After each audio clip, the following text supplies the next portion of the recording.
Hello guys, welcome to the channel innovation and educational hub. आज हम लोग HBTU का आप लोगों का एक रिवाइज शेड्यूल आया है आप लोगों का फॉर इंटरनल स्लाइडिंग के लिए और online additional round of counselling के लिए। तो जो ऑनलाइन एकेडमिक रजिस्ट्रेशन होगा, जिन भी बच्चों को आप लोगों को राउंड 1, राउंड 2 या राउंड 3 में आप लोगों की सीट अलॉट हुई है, उनका रजिस्ट्रेशन आप लोगों का 19 नवंबर से 21 नवंबर तक आप लोगों का होगा।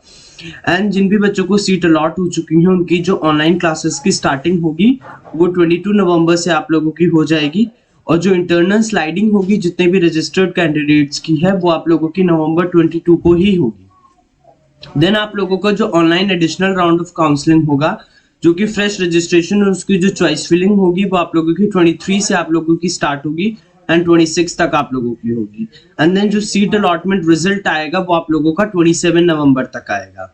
एंड देन उसके बाद आप लोगों का जो ऑनलाइन डॉक्यूमेंट वेरिफिकेशन होगा आप लोगों का, और जो बैलेंस्ड आप लोगों की एकेडमिक फी डिपोजिशन होगा, वो नवंबर 27 से 28 नवंबर तक करना होगा। जब आप लोग एडिशनल राउंड में पार्टिसिपेट करोगे तो आप लोगों को जो भी फ्रेश कैंडिडेट्स हैं, उन्हें 2500 का रजिस्ट्रेशन फॉर्म की फीस देनी होगी एंड 40,000 रुपीज आप लोगों को सीट एक्सेप्टेंस फीस पहले से सबमिट करनी पड़ेगी, ठीक है। और उसके बाद जो बची हुई 95,000 होगी वो आप लोगों को बाद में आप लोगों को सबमिट करनी पड़ेगी जब आप लोगों को सीट अलॉट हो जाती है, ठीक है।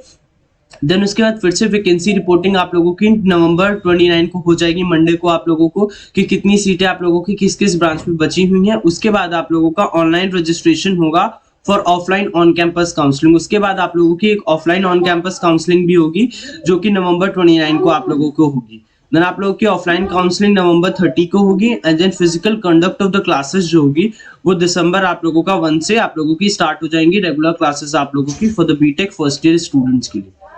Hope you guys like the video. Please like, share and subscribe the channel. Thank you guys for watching the video.